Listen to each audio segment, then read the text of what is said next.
नमस्कार, स्वागत है आप सभी का। मैं हूं आपके साथ अनु सिंह।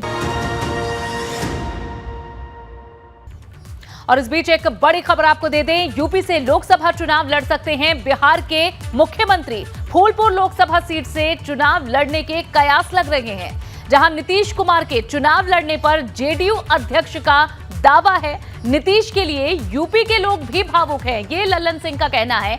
बड़ी खबर आपको दे रहे हैं, अखिलेश नीतीश मिले तो यूपी में 20 सीटों पर सिमटेगी भाजपा, ये दावा किया गया है जेडीयू की ओर से। ये बड़ी खबर, यूपी के लोकसभा चुनाव लड़ सकते हैं बिहार के सीएम।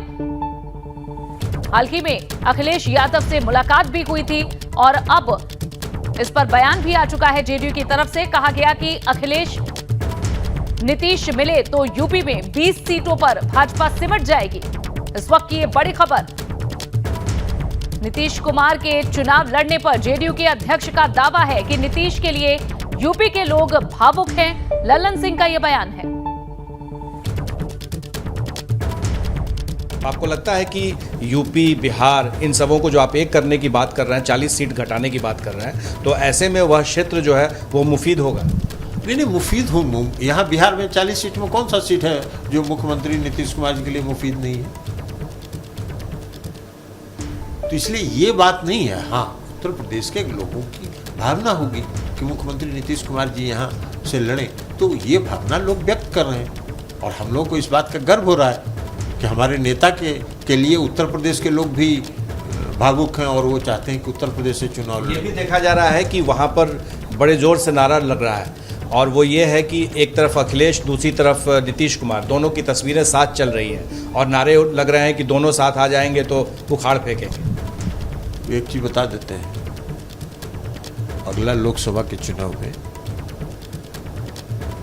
नीतीश जी और अखिलेश जी वो दोनों उत्तर प्रदेश में अगर मिल जाएंगे और मिल के कैंपेन करेंगे तो भारतीय जनता पार्टी आज 65 पर है, वहाँ 20 पर पहुंच जाएगी। जेडीयू के अध्यक्ष लल्लन सिंह का ये बड़ा बयान है और मोहम्मद मोइन हमारे संवाददाता जुड़ गए हैं। मोइन, ये बताएं कि इससे पहले नीतीश कुमार कह रहे थे कि उत्तर प्रदेश का नेतृत्व अखिलेश यादव करेंगे और अब ये बयान आया है कि यहां खुद नीतीश कुमार लड़ सकते हैं यूपी से। थोड़ा समझाएं इसे, क्या चल रहा है ये? देखिए, आपको बता दें कि एबीपी गंगा अपने दर्शकों तक जो भी खबर पहुंचाता है पूरी पुख्ता जानकारी होने के बाद ही पहुंचाता है। हमने जो खबर बताई थी कि नीतीश कुमार उत्तर प्रदेश की फूलपुर सीट से लोकसभा का चुनाव लड़ सकते हैं, तो जेडीयू के जो राष्ट्रीय अध्यक्ष हैं लल्लन सिंह, उनके बयान ने इस बात की पुष्टि कर दी है कि अंदर खाने कहीं ना कहीं कोई खिचड़ी जरूर पक रही है। हालांकि अभी लोकसभा चुनाव होने में 1.5 साल का वक्त है, लेकिन कहीं ना कहीं जो है एक वो सियासी खिचड़ी पकाने की कोशिश की जा रही है, संभावनाएं तलाशने की कोशिश की जा रही है। और हमने बात की थी शिवानंद तिवारी से, जो आरजेडी के बड़े नेता हैं, इसके साथ साथ नालंदा सीट के जो सांसद कौशलेंद्र कुमार हैं इनसे, लेकिन अब राष्ट्रीय अध्यक्ष जो जेडीयू के हैं लल्लन सिंह, जब उन्होंने इस बात से इनकार नहीं किया तो समझा जा सकता है कि इस खबर में दम ही नहीं है, बल्कि ये पूरी कहानी आगे बढ़ाने की कोशिश की जा रही है। दरअसल इसके पीछे नीतीश कुमार ये संदेश देने की कोशिश करेंगे कि उनके ऊपर जो अभी ठप्पा लगा हुआ है कि वो राष्ट्रीय राजनीति से अलग हो चुके हैं, खुद को बिहार के नेता तक उन्होंने सीमित कर लिया है, तो अब वो राष्ट्रीय राजनीति में वापसी करना चाहते हैं। दूसरे फूलपुर से लेकर के अगर बनारस, जो कि प्रधानमंत्री नरेंद्र मोदी का संसदीय क्षेत्र है, वहां के दूरी की बात करें तो सिर्फ 100 किलोमीटर की दूरी है, तो वो विपक्ष का बड़ा चेहरा बनने की कोशिश में लगे हुए हैं। हालांकि कितना कामयाब होंगे ये वक्त बताएगा, लेकिन उनकी कोशिश यही होगी कि फूलपुर से जब वो चुनाव लड़ेंगे तो एक तरीके से प्रधानमंत्री नरेंद्र मोदी और भारतीय जनता पार्टी को सीधी चुनौती देने की होगी। हालांकि समाजवादी पार्टी और कांग्रेस और जो बाकी पार्टियां हैं, नीतीश कुमार के ये जो तैयारी है इस पर किस तरीके से साथ देती हैं, किस तरीके से समर्थन देती हैं, ये देखने वाली बात होगी।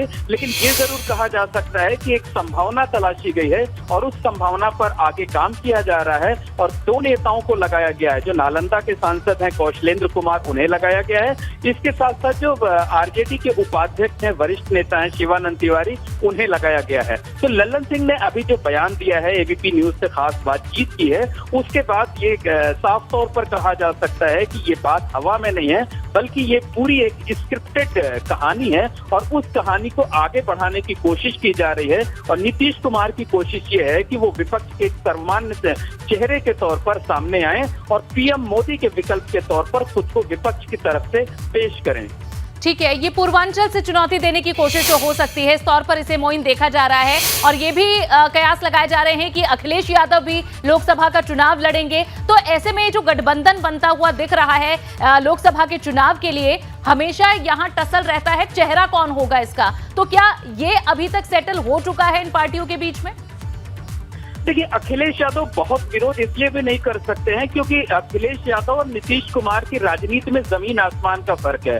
अखिलेश यादव उत्तर प्रदेश में सिर्फ एक कार्यकाल में मुख्यमंत्री रहे हैं, जबकि नीतीश कुमार 8वीं बार मुख्यमंत्री बने हुए हैं। नीतीश कुमार केंद्र की राजनीति से वापस बिहार में लौटे हैं, उनका लंबा चौड़ा अनुभव है। और अगर हम सियासी वोटों की बात करें तो नीतीश कुमार का साथ पा करके अखिलेश यादव खुद को उत्तर प्रदेश में ज्यादा मजबूत महसूस करेंगे। अभी उनके साथ अगर हम जातीय समीकरण की बात करें तो उनका अपना सजाती यादव वोट है, मुस्लिम वोट है। और अगर इसमें नीतीश कुमार के आने से कुर्मियों का वोट जुड़ जाता है तो तकरीबन 2 दर्जन ऐसी सीटें हैं जिस पर अखिलेश यादव को फायदा हो सकता है। हालांकि इन 2 दर्जन सीटों पर जो वोट बढ़ेंगे वो जीत हार में मायने रखेंगे या नहीं, वो वक्त बताएगा। लेकिन ये जरूर कहा जा सकता है कि उत्तर प्रदेश में समाजवादी पार्टी की ताकत बढ़ेगी। अब प्रदर्शन इस पर निर्भर करता है कि बिहार से नीतीश कुमार ज्यादा सीटें जीतते हैं या उत्तर प्रदेश में अखिलेश यादव ज्यादा सीटें जीतते हैं।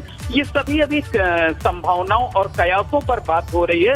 लेकिन ये जरूर है कि अंदर खाने कहीं ना कहीं एक सियासी खिचड़ी पकाने की कोशिश की जा रही है। अब ये कब पककर तैयार होगी और कब अंतिम तौर पर सामने आएगी, और ये जो सियासी खिचड़ी बन रही है, जो विपक्ष को एकजुट करने की कवायद की जा रही है, क्या विपक्ष एकजुट होकर भी प्रधानमंत्री नरेंद्र मोदी और भारतीय जनता पार्टी का मुकाबला कर पाएगा, ये देखने वाली बात होगी। क्योंकि अभी इसमें वक्त है, तकरीबन 1.5 साल का वक्त है और 1.5 साल में तमाम सियासी समीकरण जो है वो बनते बिगड़ते रहते हैं, कुछ पक्ष में आते हैं, लेकिन हो जाते हैं। इस एक बार फिर से कहा जा रहा है कि राष्ट्रीय स्तर पर वो महागठबंधन बनाने की कोशिश है जो बिहार में सफल रहा है, जिसमें भाजपा को सत्ता से बाहर कर दिया गया। लेकिन मोइन, क्या इसमें और भी पार्टियों से बात की जा रही है? उत्तर प्रदेश में बसपा है और भी छोटे छोटे दल हैं, तो क्या उनसे भी नीतीश कुमार, अखिलेश यादव किसी तरह का संपर्क साध रहे हैं? देखिए, नीतीश कुमार का गठबंधन बिहार में आरजेडी और कांग्रेस के साथ है, तीनों मिलकर कांग्रेस सरकार चला रहे हैं वहां पर। उत्तर प्रदेश में वो अखिलेश यादव से लगातार संपर्क में है और ये लगभग तय माना जा रहा है कि अखिलेश यादव और नीतीश कुमार एक प्लेटफॉर्म पर आ जाएंगे। नीतीश कुमार के साथ जो लेफ्ट पार्टीज हैं वो भी आ सकती हैं। लेकिन उत्तर प्रदेश की सियासत में मायावती बड़ा दखल रखती हैं।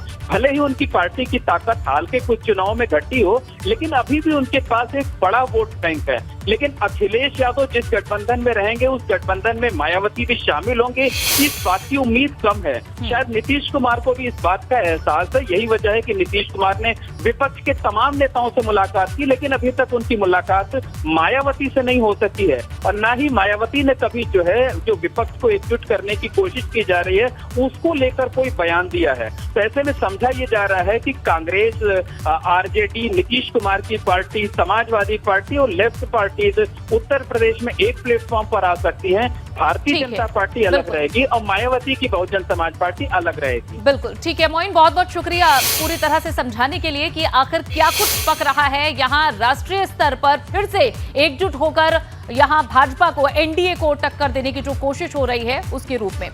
खबरों में आगे बढ़ते हैं।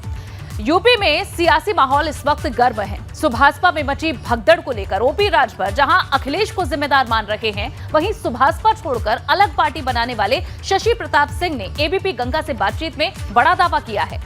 वाराणसी से जहां ओपी राजभर के पुराने साथी का ये बड़ा दावा है, एबीपी गंगा से रासपा नेता शशि प्रताप सिंह ने कहा है अभी सुभाषपा में और टूट होने वाली है। शशि प्रताप सिंह का यह दावा है, कहा कि अखिलेश ने हमारी मुहिम की तारीफ की।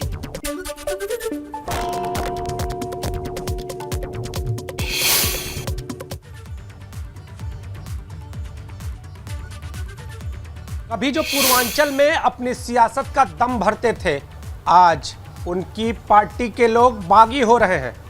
हम बात कर रहे हैं सुभाषपा नेता ओम प्रकाश राजभर की, और उन्हीं से जुड़े हुए एक शख्स जो कि उनसे अलग हो गए और उन्होंने पार्टी बना ली अपनी। रासपा के यहाँ पर नेता शशि प्रताप जी हमारे साथ मौजूद हैं। देखिए, ओम प्रकाश राजभर जी उत्तर प्रदेश के सबसे बड़े झूठे नेता हैं और वो परिवारवादी पार्टी के अध्यक्ष हो गए हैं और उनके पार्टी को चलाने वाले सिर्फ 4 लोग रह गए हैं, बाप और 2 बेटे और उनके बड़े वाले भाईजान जिनकी नाम वो लेते हैं। उससे नाराज होकर लोग छोड़ रहे हैं, क्योंकि शशि प्रताप सिंह से जब उन्होंने झूठ बोलना शुरू किया 20 साल तक तो उन्होंने अपने समाज से झूठ बोला। जब और चलिए अब खबरों में आगे बढ़ते हैं, जहां अभी कुछ वक्त की राहत के बाद फिर से यूपी में आफत से टेंशन बढ़ गई है। दरअसल यूपी के कई जिलों में बारिश से हाल बुरा है और लोग परेशान हो चुके हैं। नदियां फिर से उफान पर हैं, लोगों के घर, खेत, खलियान पानी पानी हो चुके हैं। इन 5 तस्वीरों से आप अंदाजा लगा सकते हैं कि एक बार फिर से किस तरह शहर शहर ये आसमानी आफत टूट रही है। गोंडा में इस तरह की तस्वीर देखने को मिली, जहां सड़कें जलमग्न हो चुकी हैं और जल भराव के बीच से ही लोगों को अपने बाकी के काम करने पड़ रहे हैं। श्रावस्ती की तस्वीर, सीतापुर की तस्वीर और साथ ही हमीरपुर और लखीमपुर की तस्वीरों से आप अंदाजा लगा सकते हैं कि गांव से लेकर शहरों तक बारिश ने किस तरह से लोगों की मुश्किलें बढ़ाई हुई हैं। अगर बात लखीमपुर खीरी की करें तो यहां 3 दिन से हो रही लगातार बारिश से मुश्किलें बढ़ गई हैं। इंडो नेपाल बॉर्डर के किनारे मोहाना नदी का जलस्तर बढ़ गया है और सड़क समंदर में तब्दील हो चुकी है। ये तस्वीरें तिकोनिया इलाके की हैं, जिनसे आप अंदाजा लगा सकते हैं कि हालात कैसे हैं। सड़कों पर एक तरह से नदियां बह रही हैं। यहां अंदाजा लगाना मुश्किल है कि कभी यहां सड़क भी थी। ऐसे में मुख्य मार्गों से गांवों का संपर्क टूट गया है। आवाजाही में लोगों को दिक्कत हो रही है। खेत खलियान इसकी चपेट में आने से लोगों की फसलों को यहां नुकसान पहुंचा है। फिलहाल प्रशासन की तरफ से भी राहत के लिए कई कदम उठाए गए हैं। लोगों से अपील की गई है कि इन मार्गों का इस्तेमाल ना करें। अक्सर ये हादसे का शिकार ऐसी स्थिति में लोग बन जाते हैं। और अब खबर सीतापुर से, जहां बनबसा, शारदा और गिरजा बैराज से 5 लाख क्यूसेक पानी छोड़े जाने से आफत आ गई है। अब यहां घाघरा और शारदा नदी उफान पर है। आलम यह है कि गांव में पानी घुसने लगा है, जिसके चलते मुख्य मार्ग भी जलमग्न हो चुके हैं और लोगों को नाव का सहारा लेना पड़ रहा है। जिन सड़कों से कभी गाड़ियां गुजरती थी, अब यहां से नाव के सहारे लोगों को निकलना पड़ रहा है। जान जोखिम में डालकर लोग रास्ते पार कर रहे हैं। नदियां उफान पर है। बैराज से छोड़ा गया पानी यहां लोगों के घरों तक अब घुस रहा है। ये पानी न सिर्फ गांव में रहते हुए लोगों के लिए आफत बना है, बल्कि जब ये उतरता है तो कई बीमारियां भी इससे बढ़ती हैं। ऐसे में लोगों के लिए मुश्किलें अभी कम होती नजर नहीं आ रही। अगर कोई अपनी रिश्तेदारी में ऊंचे स्थान पर, सुरक्षित स्थान पर जाना चाहता है। और अब बात गोंडा की करते हैं। यहां बारिश से लोगों का जनजीवन अस्त व्यस्त हो गया है। लगातार बारिश ने गोंडा नगर पालिका के सारे दावों की पोल खोलकर रख दी है। निचले इलाकों में सड़कें तालाब बन चुकी हैं और लोग जान जोखिम में डालकर सफर करने को मजबूर हैं। सड़कों पर पानी भरा हुआ है और इस पानी के चलते कई गाड़ियां खराब हो जाती हैं, जिससे लंबा जाम भी लगता है। दोपहिया वाहनों के लिए खासा मुश्किलें हैं। गड्ढों में दोपहिया वाहन हादसे का शिकार भी हो जाते हैं। लगातार हो रही बारिश से रिहायशी इलाकों की ये तस्वीर देख आप अंदाजा लगा सकते हैं लोगों को अपनी रोजमर्रा के काम करने में कितनी समस्याओं का सामना करना पड़ रहा है।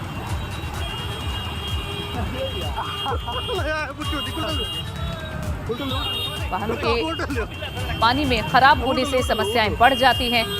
कुछ लोग पैदल ही सड़कों पर चल रहे हैं।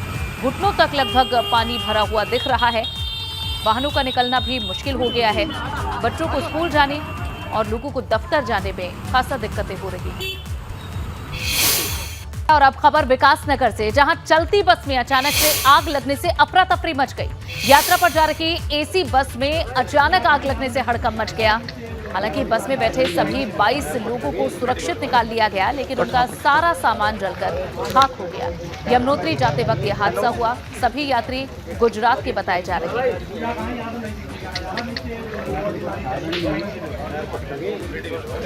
विकास नगर की तस्वीरें हैं, जहां चलती बस में आग लगने से हड़कंप मचा। ये एक्सक्लूसिव तस्वीरें आपको दिखा रहे हैं। राहत की बात यह है कि जो इसमें सवार 22 लोग थे वो इस समय रहते उतर गए बस से, लेकिन उनका सामान जलकर खाक हो गया। गुजरात के ये सभी यात्री बताए जा रहे हैं। ये एसी बस थी, 22 लोग इसमें सवार थे। हादसे में इन सभी यात्रियों का सामान जल चुका है।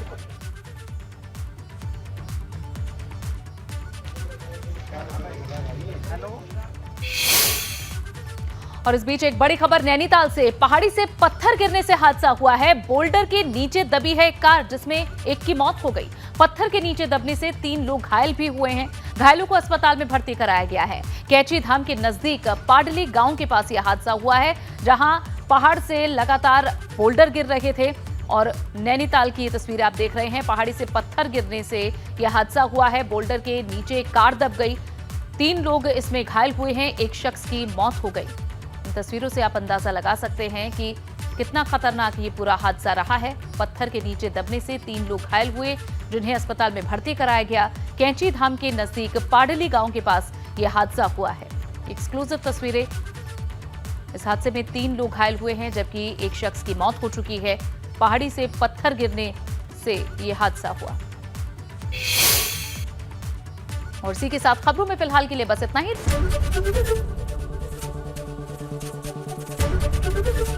एबीपी गंगा, खबर आपकी, जुबान आपकी।